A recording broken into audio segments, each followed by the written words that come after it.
Recording now. Good morning, everybody. I realize it's very early on the West Coast, so thank you for being here. Thank you if you're on the East Coast as well. My name's Laura Neeson de Abrunha. I'm a member of the ACAO, the Association of Chief Academic Officers, and a member of ELE, Every Learner Everywhere. And I'd like to invite you for the next hour to join us in a discussion of how we're leveraging digital technology to help students, particularly minoritized students, and how to serve them better. ACAO, for those of you who are not familiar, is an association of chief academic officers only, and we're dedicated to producing fora and assets and resources that are going to help institutions of higher education, public, private, community college, four-year, through R1s to better serve undergraduate and graduate education. So we are nonprofit and we hope to provide that service to the community. ELE is Every Learner Everywhere, and it is a much bigger association of 12 partners. ACAO is one of those partners, and we have banded together this morning to provide a panel that will include 2 members of ACAO and 2 members of ELE, and I'm going to introduce them in a moment. What we're going to focus on today is how that shift from face-to-face to virtual learning, which affected about 17 million students in higher education, how that has affected minoritized students, how that has affected other students, and really what are the learning practices that will help us move forward. What can we capture from this event? What can we pull forward into the spring of 2022 if this lasts that long? So let me take a moment to explain who some of the members are here. Dr. Barbara Means is going to be our first speaker. And Barbara is the founder of the Center for Technology and Learning Research Group. And she served as its co-founder for a number of years. Her research examines the effectiveness of innovation education approaches supported by digital technology. And her recent work includes evaluating the implementation and impact of developed adaptive learning strategies. She's also studying the long-term effects that attending an inclusive STEM-focused high school has for students from underrepresented minorities. She's advised the U.S. Department of Education on national education technology plans and has authored or edited more than six books related to learning and technology. She'll be our first speaker. She'll speak for about 20 minutes. If you have questions or comments, please put them in the chat, which is live, and we will look to answer those questions at the end of the presentation. Our second speaker is Kristen Fox. You can see her in one of our Hollywood squares there that's branded with her organization, which is Titan Partners. Kristen has spent about 15 years working at the intersection of higher education, online learning, and workforce development. And she's a frequent author and presenter on digital technology and learning in higher ed. Kristen previously worked as a special advisor at Northeastern University, where she led initiatives focused on creating new pathways to recruit underrepresented students, building new models for experiential learning, developing alternative credentials, and scaling career services. Prior to that, Kristen was a managing vice president at EduVentures, where she worked with hundreds of institutions to develop strategy, to track market trends and innovations, and to build high-performing teams. Earlier in her career, Kristen taught undergraduate global history and writing courses at the University of California, San Diego. She holds a BA in International Relations and Chinese from Colgate University and an MA in International Affairs and Economic Development from the School of Global Policy and Strategy at the University of California, San Diego. After her presentation, we will have a Q&A facilitated by Dr. Connie Johnson, who's also here with us. Connie is the Chief Academic Officer and another member of ACAO. And she is the CAO at Colorado Technical University, working with both online and ground degree programs. She offers oversight of academic affairs, including faculty, curriculum, classroom experience, and accreditation. So let's begin this morning with a presentation from Barbara Means, and she's going to tell us a little bit about the effect of the pandemic on students across the country. So Barbara, I think you can share your screen. Thank you. Thank you very much. Let's see, here we go. And all right, is everyone seeing it? Or is someone seeing it? If you'll give me that feedback. Oh, great. Okay, thank you very much. Thank you, Laura, and thank you so much to ACAO for the opportunity to speak with you today about some of the findings from research we did on the effects of the pandemic on learning digitally. I represent Digital Promise, a nonprofit organization that works at the intersection between research and education systems and technology innovations. And the work I'm going to describe was funded by the National Science Foundation and the Bill and Melinda Gates Foundation.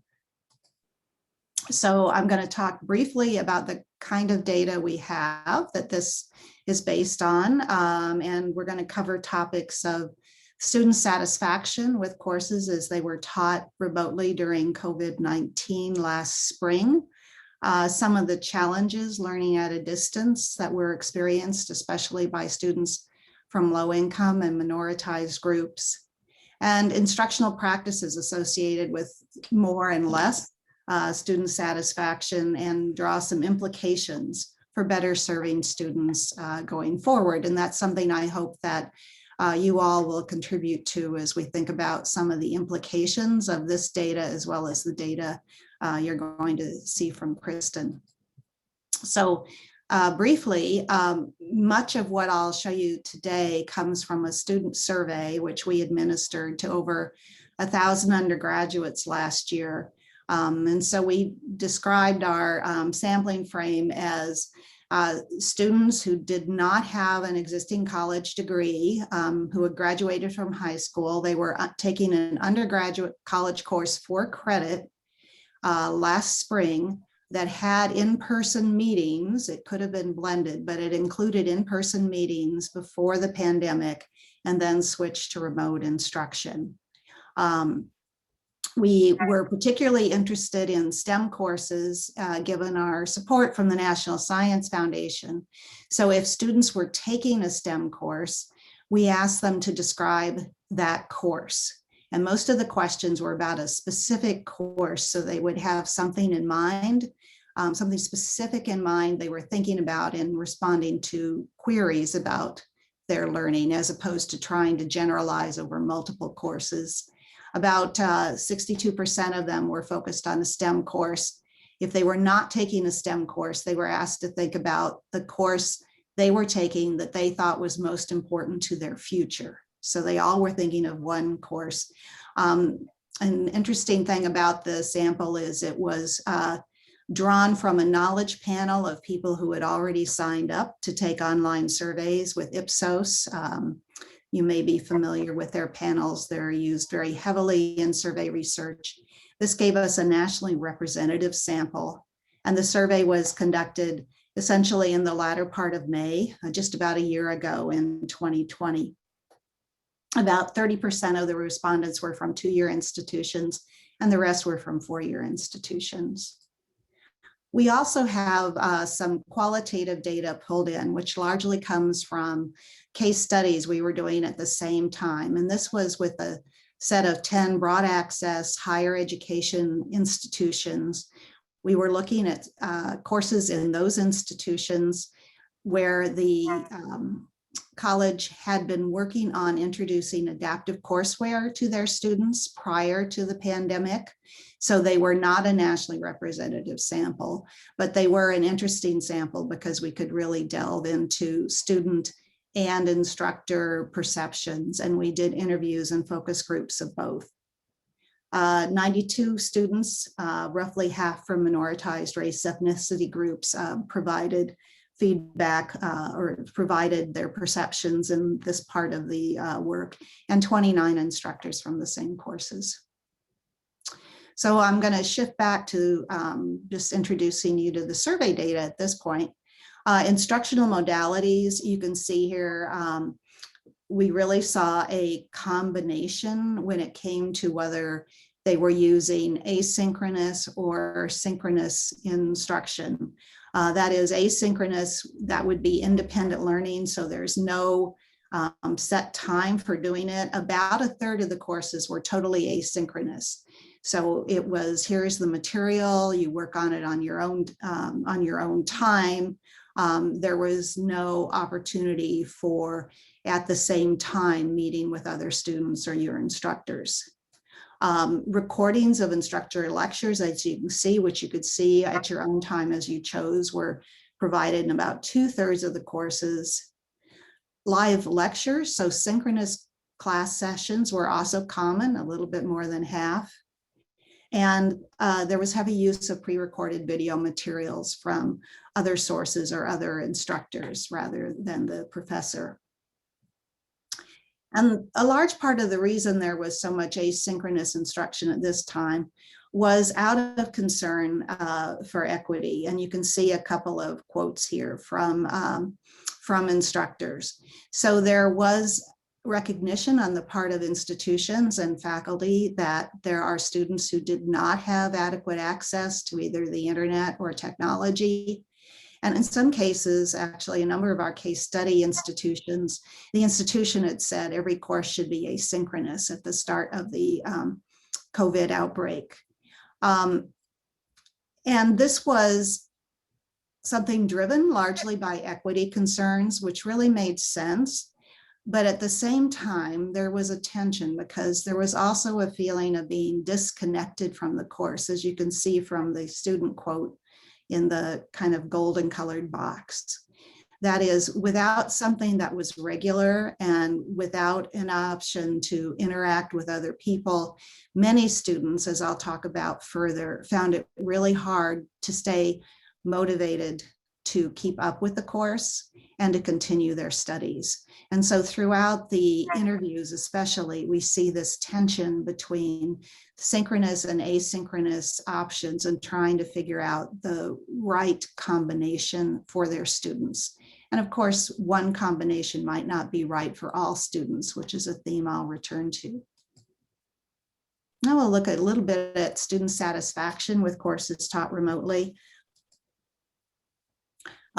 We asked students how satisfied they were with the course before it had shifted to remote instruction, and then how satisfied they were afterwards. And particularly if you look at the very satisfied, the dark green, you can see that went from 51% very satisfied to 19% very satisfied, which was quite a drop.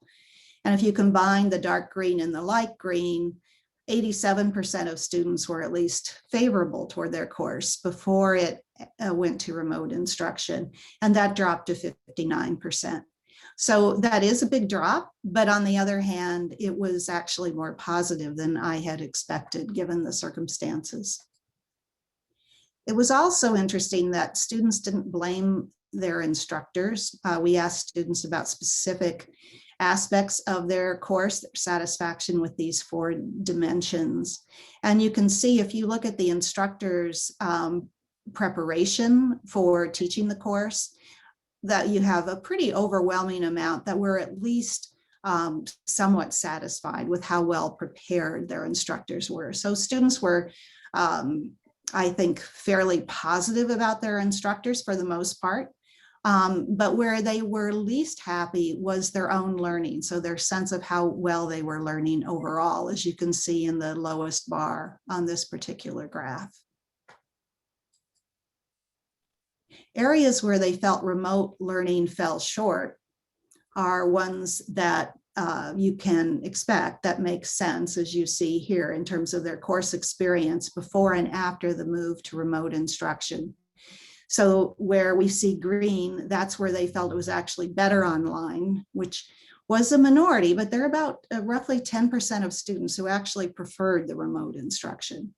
Where you see the gray, they thought the online and the having face-to-face classes was about the same. So if you add the green and the gray, those two are, I would say, quite satisfied with their remote instruction.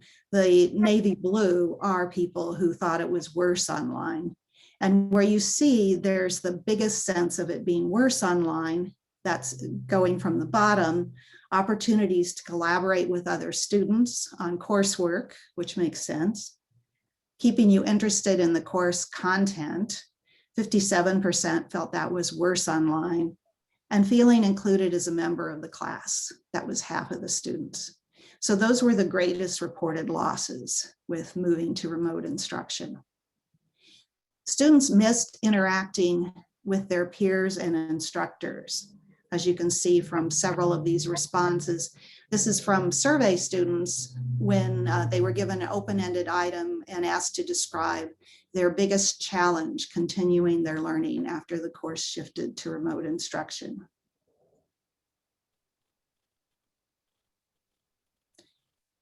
So there's a real emphasis on this loss of opportunity to talk with other students, to talk with their instructor, to get immediate feedback through that kind of social interaction.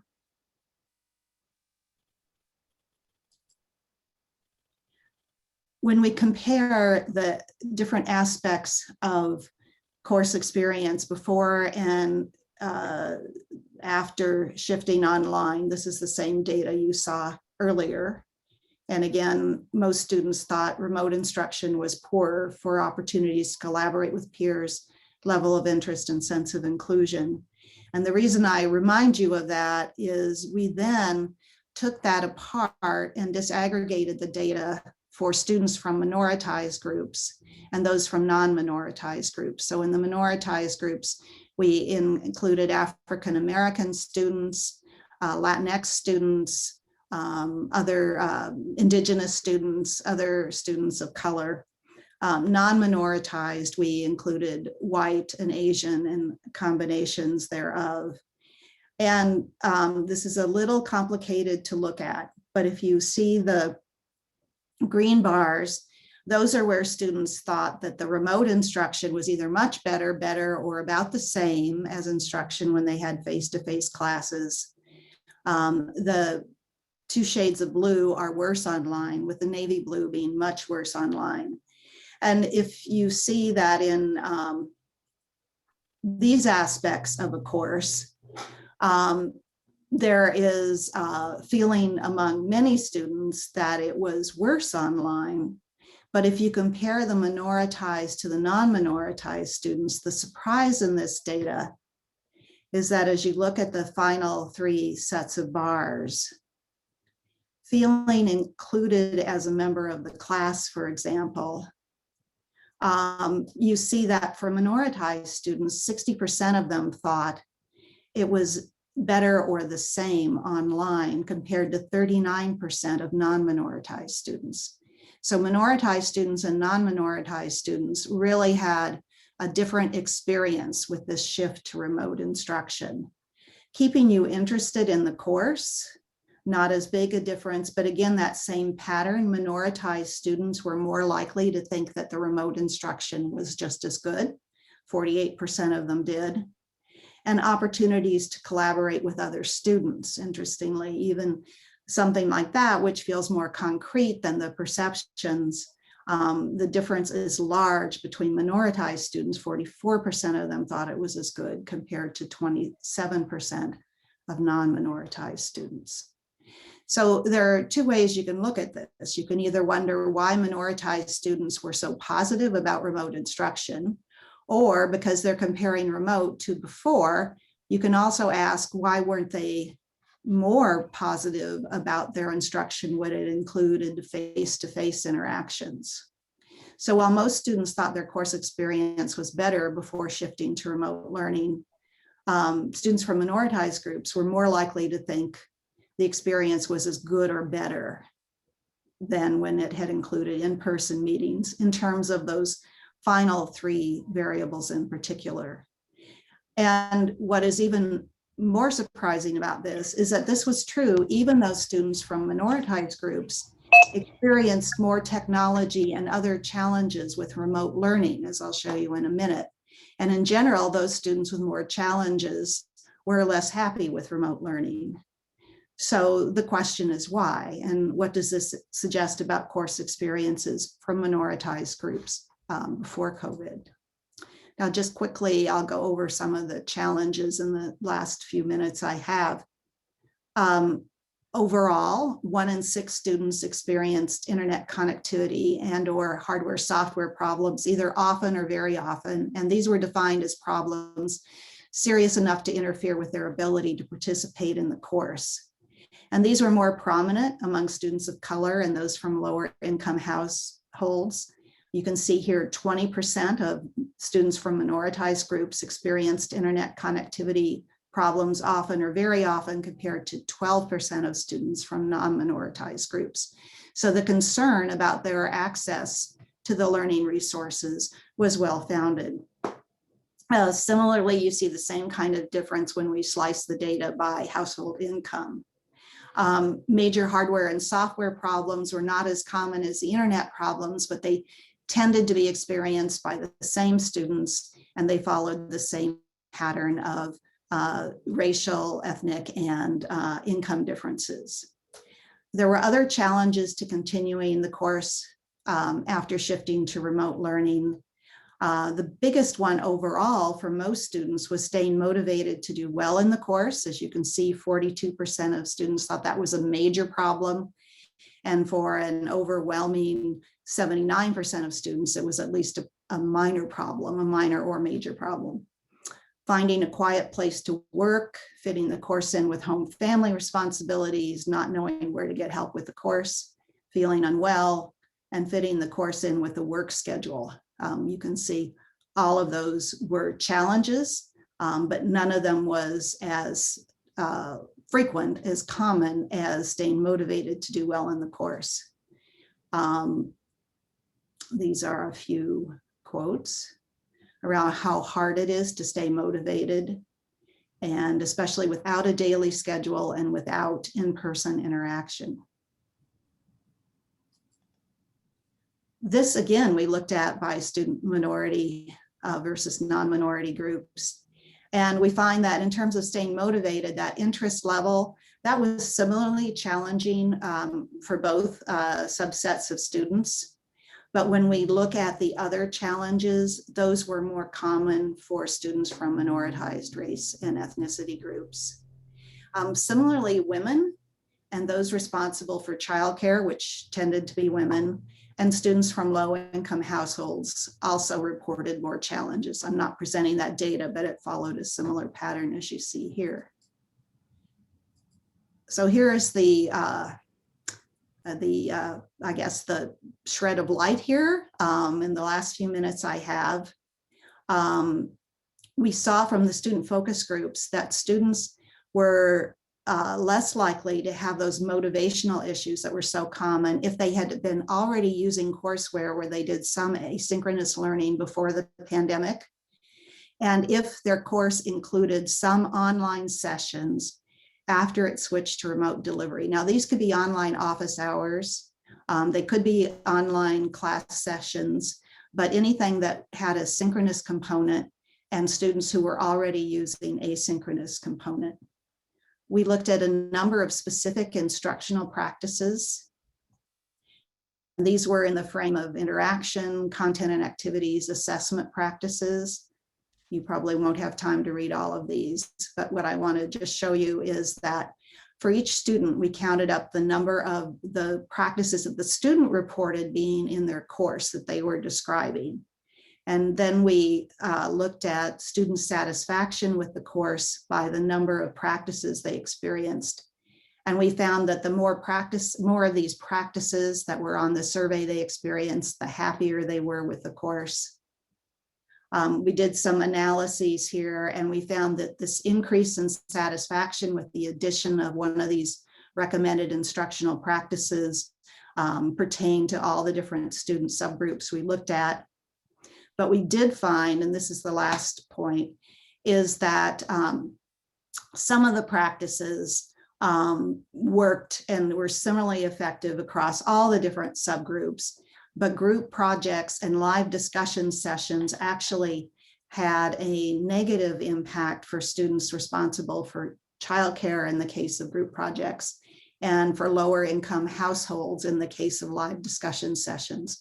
Now, these were very likely a matter of schedule and technology limitations. So it does tell us that there's more to learn about which specific practices are effective for which kinds of students.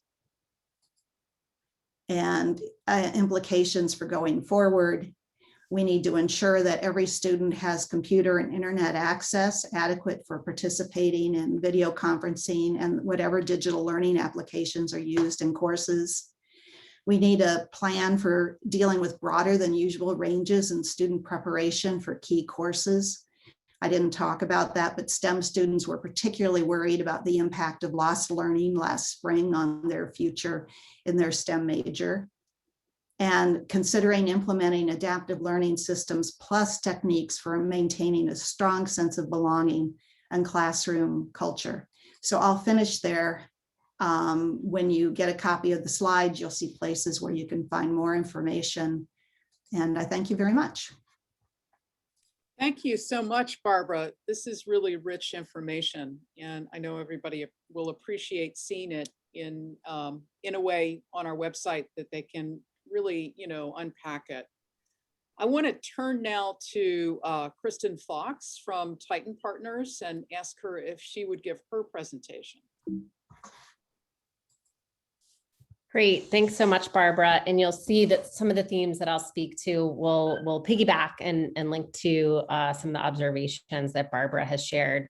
But thank you so much for joining us here today. I am with Titan Partners. We are a consulting organization that exclusively works with organizations in the education space, institutions, ed tech providers, and foundations and nonprofit organizations all around accelerating impact, growth, and on the field.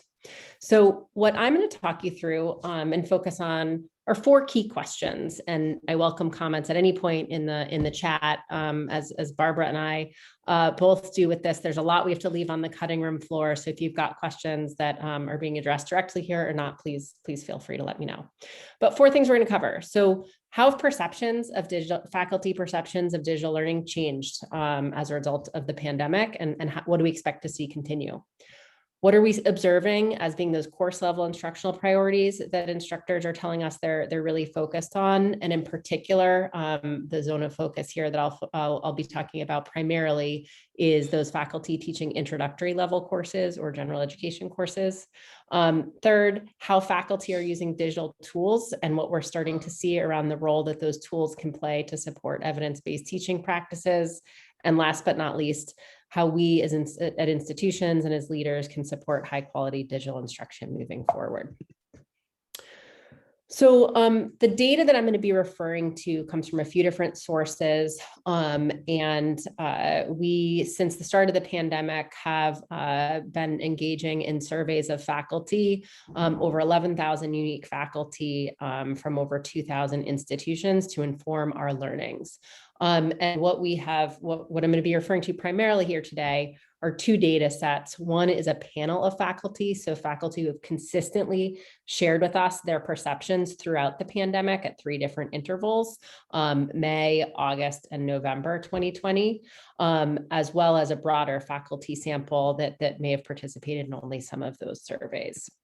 In addition, and you can see the timeline here, we worked to make sure that this is largely representative of faculty overall, especially those, again, teaching at the introductory level, and it's inclusive of faculty at 2-year institutions and 4-year institutions. This gives you a sense of the intervals and timing at which we collected and fielded data. And in addition, we also engaged in ongoing focus groups and conversations with instructors, with a focus on those instructors, again, teaching at the introductory course level. So what have we learned, and what are we continuing to learn? Obviously, as Laura said at the outset, the scale and impact of what we have all collectively been through is really incredible. 91% of faculty last spring transitioned to an emergency remote teaching format.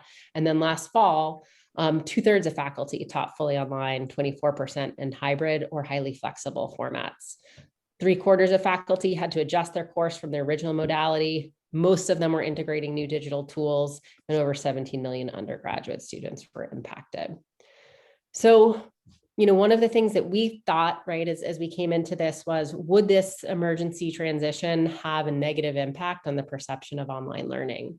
And what we found actually was the opposite. What we found, and what you can see here, is that there was a jump, about 11% between before pre-COVID and then once faculty started teaching, in terms of their agreement that online learning is an effective method for teaching. And I'm going to unpack that a little bit, because what that doesn't mean is that all instructors want to teach all online all the time, right? But what it does mean is that we found that instructors really thoughtfully experimented with new tools, technologies, and approaches that they're going to be carrying with them post-pandemic, and that we as leaders should be thinking about in terms of how we support the best of, or the silver linings that have come out of this. You can see here from some of these quotes, right?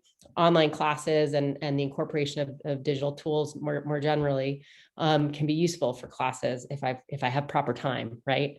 You also can see here some observations around how instructors changed how they assess students, how students learned in various ways. And again, we'll unpack what that looks like across different courses, et cetera. We know, though, this took a lot. This took a lot out of your faculty. It took a lot out of all of you, I'm sure, as well, right? What we looked at in terms of open-ended commentary from faculty, and you can see here in this sentiment word cloud, we asked for a one-word description of your experience teaching this past fall. And you can see, right, most of those bubbles are red. Exhausting. It was challenging, right? I really worked so hard to use all the resources I had available. I worked with my vendors and suppliers, my textbook company, my college, to make sure that my students were engaging and to support my students. I worked so hard to give real-time support to students. And Barbara talked about this lack of engagement and students feeling less engaged, and faculty were working really hard to solve for that. And then thirdly, one of the, you can see negative, right, in the red here, but I think one of the silver linings that we observe here is increased faculty realization of the lived experiences of their students.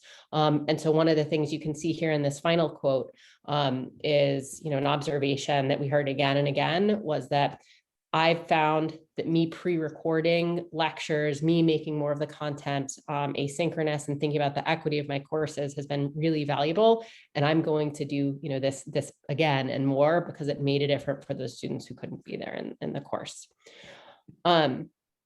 So as we look forward, so the second question, what are the things that instructors continue to tell us, have been a challenge and will continue to be a priority moving forward?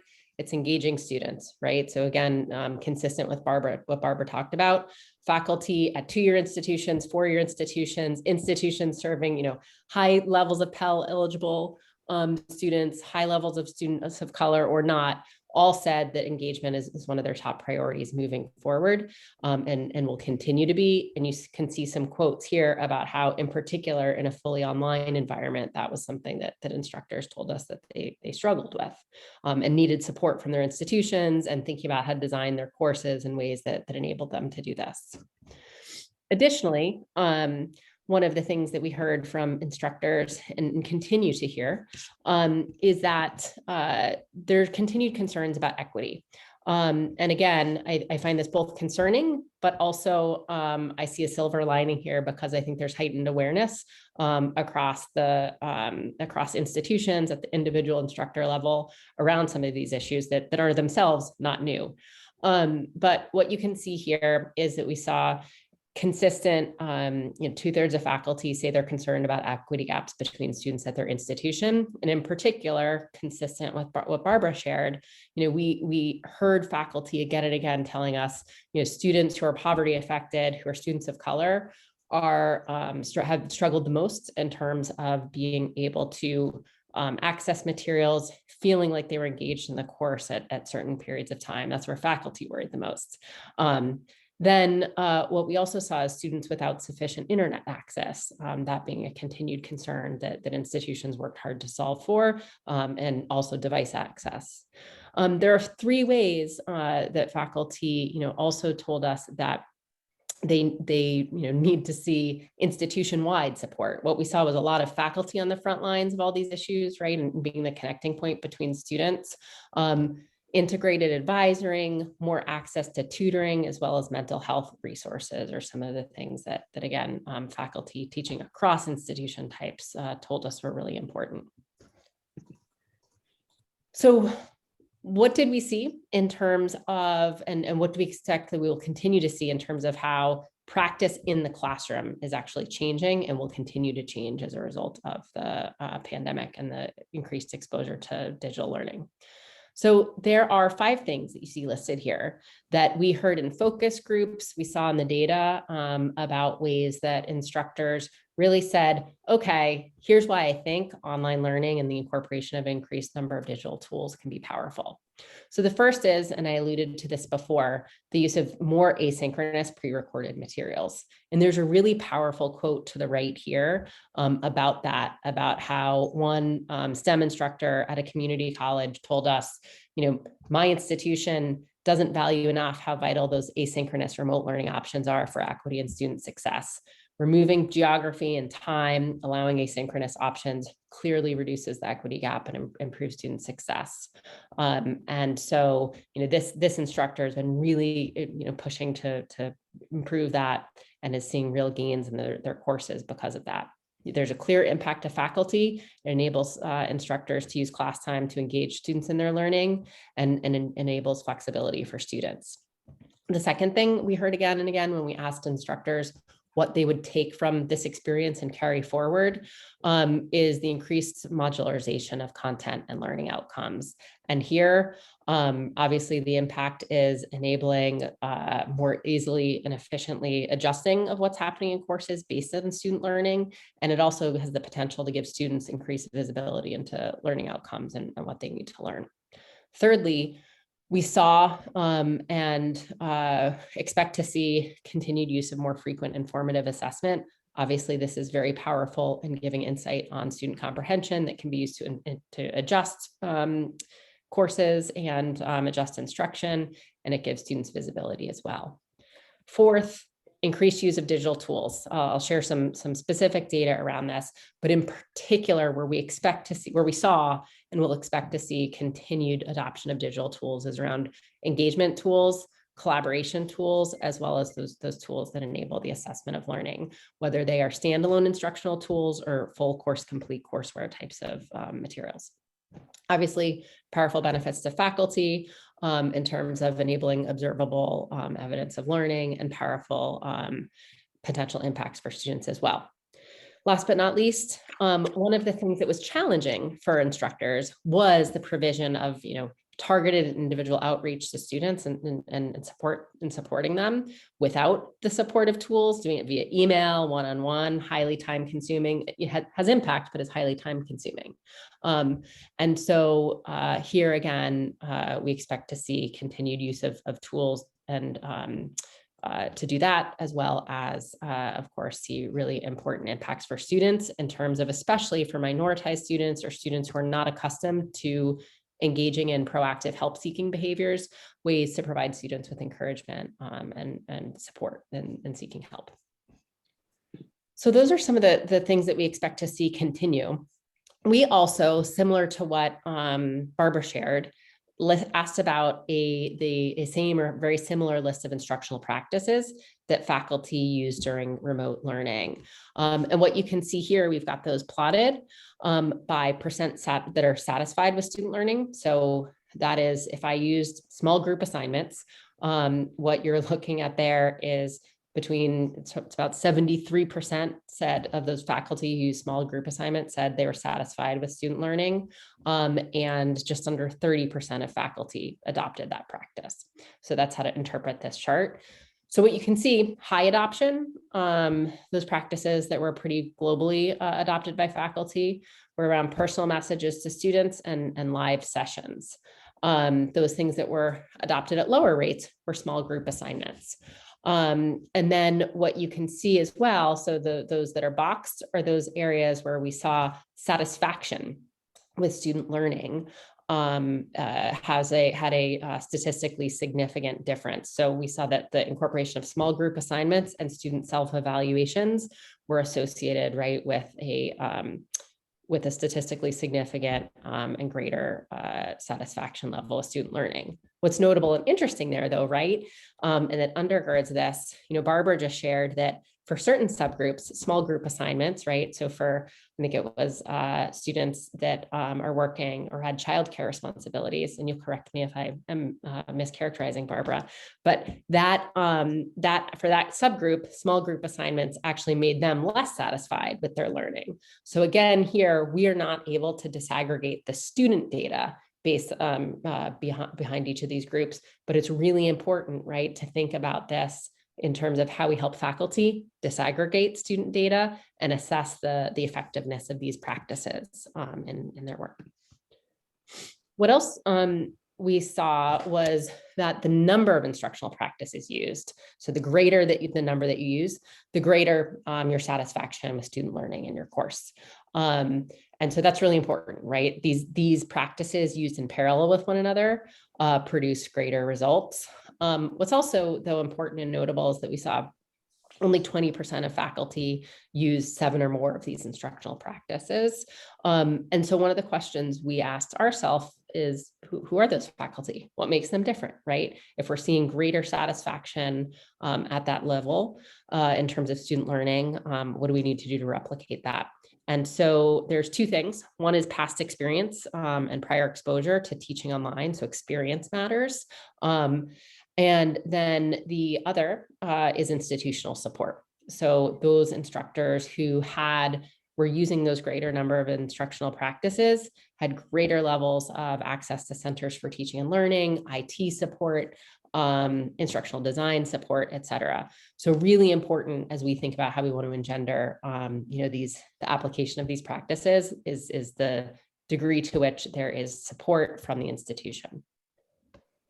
Based on these learnings, one of the things that we continue to look at and ask faculty about, so we've bundled these practices and a kind of slightly modified set of evidence-based teaching practices into these 6 areas.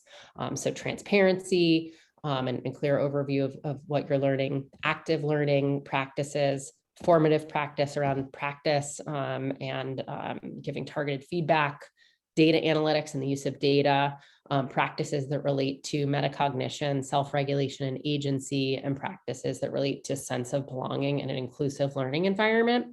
And what we continue to look at is, to what extent are faculty ready to or feel like they've got what they need to implement these practices? Do they value them, and are they using them in their course contexts? And what we see that is a consistent theme is that, and this is consistent with what we shared earlier in terms of some of those practices, is that faculty feel, and so again, the way to look at this is ready to implement is on that y-axis. The percent who value the practice is on the x-axis, and that top right quadrant are those practices that faculty say they're ready to implement, they value, and the size of the bubble is the percent that are using it today. So transparency, active learning, formative practice, and metacognition are the most frequently used, valued, and where I feel ready to implement those practices. Data analytics, sense of belonging and inclusive environment, less so. And again, that's really important As we think about disaggregating data, as we think about, being able to teach to and understand the experiences of those different student groups and subpopulations that Barbara was talking about.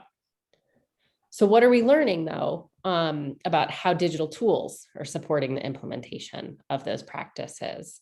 So one of the things that we asked about during the transition, and so here, what you're seeing is fall. So that is the most recent term. So fall 2020 and spring, the prior spring 2020, the usage of these digital learning tools. So LMS, right, was ubiquitous for both terms, not much of a jump.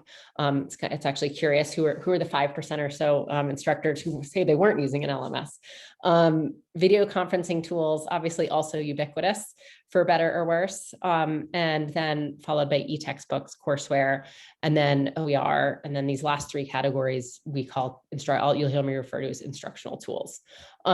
Courseware, you can see, is that category that we saw the biggest percentage change at 14% between the spring and fall, which makes sense given some of the time that it takes to implement it new in a course. So what are we seeing at the intersect of those practices and the use of digital tools? We're actually learning a lot of things about this, but what I'm going to show you here today is around what the impact courseware is having. And so what we see, and I think this is important, is that those instructors who are using courseware and started, whether they started or continue to use courseware during the pandemic, are more likely to use data analytics. So it is enabling them to be able to use data as part to inform their teaching in greater ways. We're also seeing greater rates of formative practice, which is also important in terms of applying these. So how do we think about how we as, again, institutional leaders can support instructors in their work to adopt these evidence-based teaching practices as well as the high quality digital tools? So what we heard from instructors, and so this is, again, here I'm looking at those instructors teaching introductory courses only for this view. Before COVID, 42% of faculty said, I agree that my institution has sufficient training and professional development for teaching online. We saw that also jump by about 11% as instructors prepared for the fall. Big jump, but still work to be done, right? So still half, right? We're either neutral or disagreed. So we really saw institutions rally together. We also saw the vendor community and supplier community rally together as well. And one of the things that I would also note is we tended to see faculty at two-year institutions, despite the fact that we know that some of the known enablers of professional development and infrastructure support, like centers for teaching and learning, are less available at those institutions. Faculty at those institutions still reported that they felt better supported than faculty at four-year institutions around professional development for teaching online. Two last points I'll make, and then I want to make sure we get to Q&A. So one of the other things that we see that, again, I think underscores the importance of professional development and enabling faculty to implement some of these instructional practices we asked in the summer, as we reflected on what professional development you needed and what was most helpful moving forward. We looked at participation in professional development related to specific practices and use of practices, and not unexpectedly, right? We saw that there's a pretty strong correlation between those two things, right? Correlation is not causation, and there's going to be some, self-reinforcing selection here, right? If I'm interested in using something, I'm more likely to seek out professional learning for it. But notably, right, those practices around data use, which we consistently see at the bottom of this list, and that we know is really important for equity in instruction, is in that bottom left quadrant. So I think a place where collectively, again, we can make sure we're thinking about how we empower faculty and our institutions to do this better. In terms of looking forward, there are 4 areas where instructors told us that they seek additional support. The areas not listed here, but where we heard that institutions and the vendor community were most helpful were related to sharing applied examples, sharing training on how to use specific digital learning tools, peer-to-peer communities, right? Those kinds of supports were particularly valuable and important. But additionally, we also heard faculty tell us, don't give me training, right? Help me with instructional design, help me do, and those kinds of resources, those kind of deeper partnership-oriented resources with institutional supports. Also, help students with their learning, right? We need to help students be equipped to be ready to learn online, use digital tools, and to make sure they've got both the skills and the resources to be able to be successful in terms of internet access devices, et cetera. And again, as we've seen again and again throughout this work, really thinking about how can we engage learners. We're seeing, to Barbara's data, really powerful data and information about the role that digital learning can play in creating more inclusive environments. And that is, I think, really important. And then the discipline-specific support is another area as well. And Barbara put a note in the chat too around faculty who are working with Every Learner Everywhere on implementing courseware, with a reported use of data analytics being more high, which is important because it's all about implementation.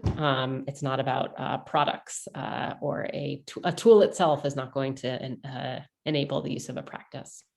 So areas of recommendation moving forward. There's 5 that I've got listed here. The first is around targeted support for evidence-based practices. So one of the things that we've seen are where faculty had greater levels of support and we're engaging with support, they were able to implement practices at greater rates. And this is really, really important. Second, the selection and curation of high quality digital tools. We did hear both from students and faculty during the course of the pandemic that there was, cognitive overload in using different tools in different courses and course sections. And we heard from faculty that this was a real challenge. And so continuing to provide support to facilitate the discovery and selection of high quality tools is really important as we continue to think about how we best provide guidance around implementation, et cetera. And Barbara, to your point around making sure that tools are being used at the intersection of practice. Building capacity for key elements of digital learning support and professional development is also important. Again, as we observed, those instructors that were more satisfied and with student learning and were more likely to say they think online is an effective method of instruction, they were more likely to work at institutions, again, that supported them, that had access to centers for teaching and learning, et cetera. It's obviously important to measure and monitor the impact that the shift to digital is having on different student populations and to disaggregate data as part of that. And lastly, to make sure that students are equipped and prepared and to not just be focused on supporting faculty. And the last thing that I'll also leave you with is for those of you that are looking to select high quality digital tools in conjunction with the Gates Foundation and Every Learner Everywhere, there are a set of there's a search tool called Course Gateway that I'd encourage you to check out that evaluates different tools through a framework that's focused on efficacy, equity, and other dimensions. Thank you so much, Kristen. We have a few minutes here for questions and conversation. So Connie, I'll turn it over to you to moderate. Thank you, Laura. There was a question. This was for Barbara about using the term minoritized and as to why we're using minoritized. Sure. I just want to say first that, the sense of language words are important, but it is something that's shifting and that values vary among different people and across different groups. We have been working on trying to use equity-focused language and not deficit language for some time, and we've been working with a number of organizations such as Ben Simone and Associates that provide guidance around language. There are issues with simply calling groups minority groups. In many cases, in many settings, they actually aren't in the minority. There are issues with terms like underrepresented, and the term subgroup is felt to be insensitive to a number of different people. The recommended first choice is to say who the group is. So if you're talking about Black students or African American students, use that word. If you're talking about Latino, Latina students, use that word, and so on. So that's the first choice. But when you're reporting statistical data, you do have to have enough members in the particular group you're talking about to be able to use one of those specific names of that group. So that's the first choice when you have enough data.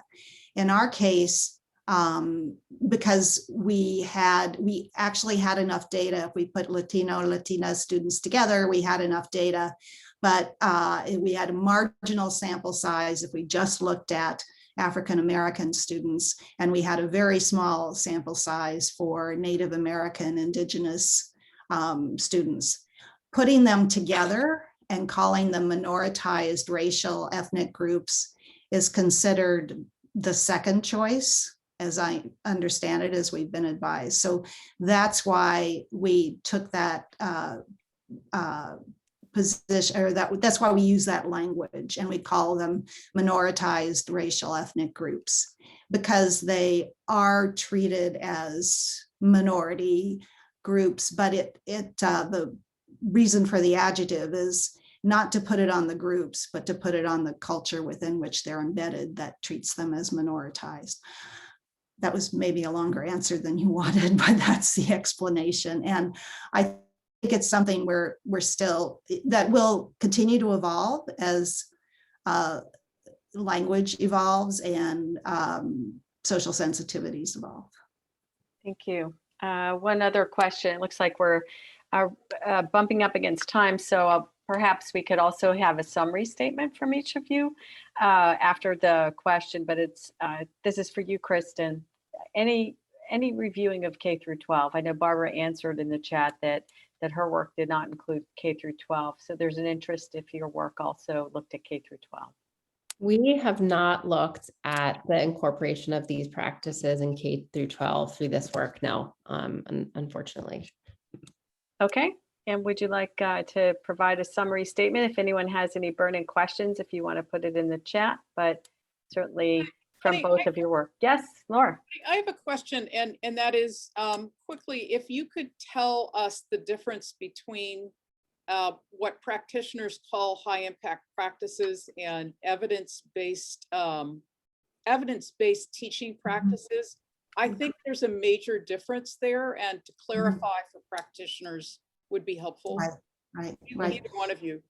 The evidence-based teaching practices are designed to be used within a specific course. So there's something that the instructor has control of, if you will, at that course.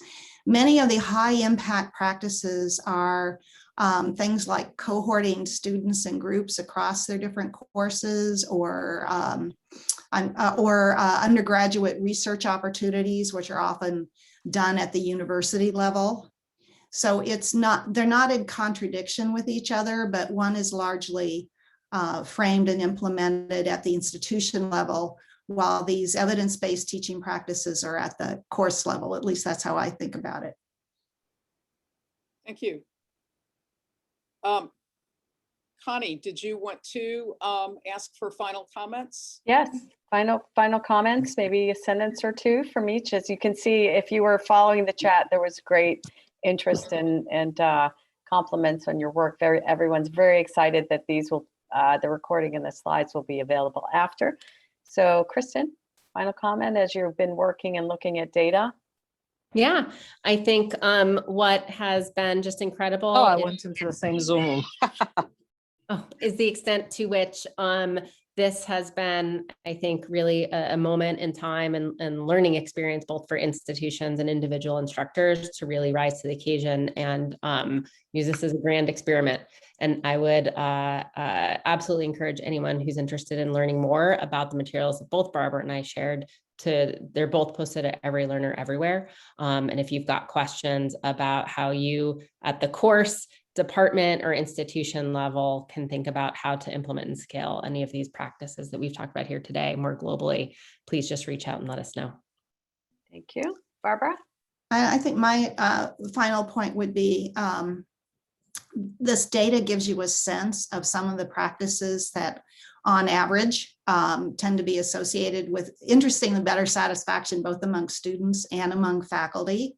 And they are based in research that shows average benefits for learning. But the way you implement the practice and the context is really important. And our data suggests that it's going to have different impacts for different kinds of students. I realize that going into a course, you will not know which of your students have childcare responsibilities. You will not know the race, ethnicity, or gender identification of your students and so on. But what you can do, I'm really sorry. What you can do is ask students anonymously as your course is going on, how the variety of practices you're using are working for them. And you can get that feedback as you're going on. And that's really powerful. And that's a way for you to deal with these individual and group differences without typecasting students and without assuming that just because they belong to one group or another, that they will prefer to learn in a certain way. Thank you so much. Laura? Well, thank you all for being here. We found out a fair amount of information about the pivot to the virtual learning experience. And I want to thank both of our panelists for telling us how faculty have reacted and how students have reacted. And if you want more granular detail, please do look at the two presentations either on the ACAO website or the ELE Every Learner website. So thanks to everyone for being here this morning or this afternoon. And we will talk to you at the next panel. Bye now. Hi, everyone.